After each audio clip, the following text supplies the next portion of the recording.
Welcome back and thank you for staying with us. We have a final guest in the house, William Benson, an artistic director, seasoned thespian with over 30 years worth of experience in theatre and film production. His expertise spans across the full spectrum of entertainment and of course which includes acting, writing, directing, set design and production and all of that. He's been there in stage, radio, film. It is great to have you. Yeah, You are welcome. thank you for having me. You've done entertainment as long as some people here have been alive. Oh my 30 days. years. How have you been in a career that has lasted this long and is still, of course, ongoing? Yes, I've been in it for a while, and it's been part of the training, having to go through all the ropes that brought me to where Is it I am today. necessary to have to go through all of this? Yes, so a journey of 100 miles always starts with, I don't say one, it starts with zero. There's a point where you know nothing, and there's a point where Okay. you meet people who put you through. Okay. And there are times, someone once said, you need mentors to help you make it shorter, but I didn't have them at that point. So I had to go through the ropes until I started meeting them at the point where I met them. So the journey, you meet with the rough edges and all that, then you get to the point when it becomes soft. That's when you find these mentors, and once you find them, they begin to show you how. And there are those that will show you.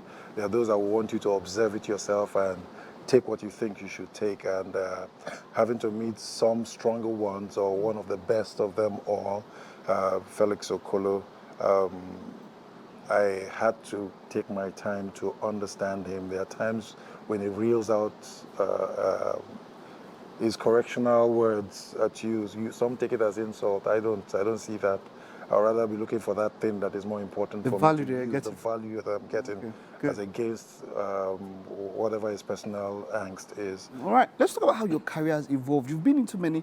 Which one started it, and how did you go into the different aspects? So What when evolved? so it all started when I was in secondary school. I Okay. think towards my final year, and a friend of mine, a guy came in. His name was Daddy Ijido, who brought in a play on Fela and Nicola Kokuti. I wanted to do it with us, so I ended up playing the character Fela. And from that moment, they started calling me Papa 70. So from that moment, another friend who came with him took me to St. Agnes Catholic Church, where I joined JAV production. And from that moment on, I started moving from one production company to another.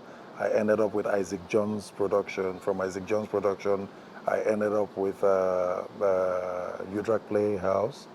Then I started going for stronger auditions. Then Tales by Moonlight at NTA. Then went to other private owned companies, and through the ropes. Then I think I joined the Creative Arts Department when it was still a certificate program then, and I worked with Professor Obode Osanya as Associate Director Okay. before he became accredited as Creative Arts Department, University of Lagos. Then when I entered into University of Lagos to study English language and majored in literature because of what I have come to learn about theater. I wanted to understand the language when it comes to writing.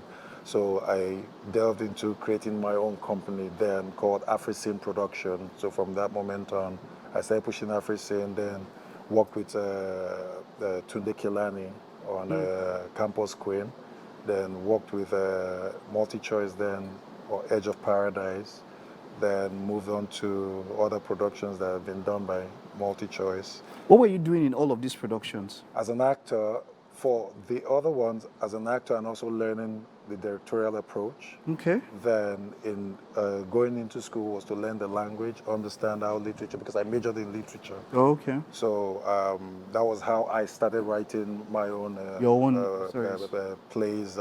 My first series I wrote in Unilag then was Campus Chess, because having to study what was going on in school, that period within students and lecturers and all that, who is playing who has the upper hand and all of that. So that gave birth to Campus Chess, a comedy, which I did in school. I directed that, then did Wedlock of the Gods, Marriage of Anansewa, This Is Our Chance, The Trials of Brother Jero by Professor Wole Soyinka. And as an actor, I went through all that. Then directorially, whilst I was with them, I was studying them in the field. Then I tried my hands out. And everything I try to do, I always want to be perfect with it. I take my time to study. Of all these careers, Yeah. which of them which of them reflects your own desires the most? I'm quite eclectic in nature. I love acting, I love directing, and I love all of them at the same level.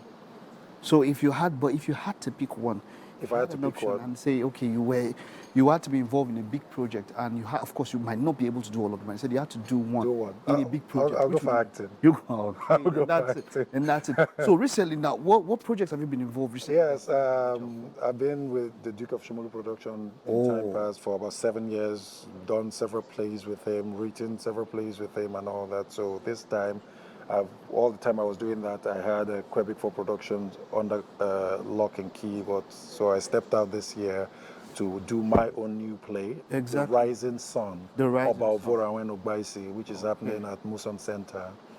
We opened on Saturday, the 27th and 28th, this weekend that went by. Is this the first time you're commissioning a play on this level? Yes, this is the first time I am commissioning a major play on this level. And it's the story of the exiled king in Benin. And it's been something long coming for me. Because I've read Olarotimi's work, Ovarian Ogbaisi. I've read Professor Ahmed Yerima's own, which is Trials of Obovarawan. But mine, I'm coming from the point where he says, a philosopher once said, if you know from whence thou comest, there's no limit to where you can go. So I was looking at Ovarawan from the aspect of passing the baton to. So you're saying that what the version of Ovarawan that we're going to see is quite different. It's different from the previous ones. Yes. Oh, I like that. So that means not a different take on it. Yes, it's a different perspective. How was it putting together research for this particular So take? I research by I'm an avid reader. I love researching and I love going deeper than the places, search engines where I get most information that I need. And I usually don't follow what I get mostly online. I have lecturers, I have people I speak to, and I ask questions a lot. And when I started writing The Rising Sun of Ovarian Ogbaisi, I was looking at it from the perspective of our own view, because when Boyce Ragon, one of the white men who was involved in the massacre that escaped it, wrote in his book, the description of the Benin Kingdom was, they were sacrificing people, dead people and all of that. And the question I asked was, if they are sacrificing people and there are dead people everywhere, nobody's bothered about the smell in the kingdom. So what dragged you to that point that you made it compulsory that you must see the king at the time he was making his fathers and blessing his people, which was Igwe Festival. And Igwe Festival is a period where no strangers come into the country. It's more like family affairs. So the host is telling you, you can't come into my kingdom now, you can't come into my house now because of what I'm doing. And you are insisting you must come. And it fell into the period also, which is 1897, into the period where the partitioning of Africa was happening in Berlin. And you have this overzealous, what's it called? The overzealous captain who was consul, who was to represent his senior, who was a general consul. He's a deputy and became overzealous and wanted to make sure that he took Benin for the Queen, for Queen Victoria. Wonderful. So we are seeing all of this in your version of it. Yes, in my version. It's still available for more show days. What? Yeah, so we have 4th, 5th, and 11th of May. We've closed that of April, which was 27, 28. It's at the Muson Center? Muson Center, 4 p.m. and 6 p.m. Wonderful. We have the regular tickets, which is 10,000. We have the VIP ticket, which is 20,000. Then we have the VVIP, which is 25,000. All right, so I'm looking forward to that rendition, and of course, I know people will have a nice time when they get to see it. Thank you. Well done. Okay, we do have breakfast for you. I hope you are not fasting. You're fasting? I'm not fasting. You're not fasting? I'm not. You want me to fast? No, I just want to be sure, because I've met people who are vegetarians. They don't take, some people don't eat carbs. I love food.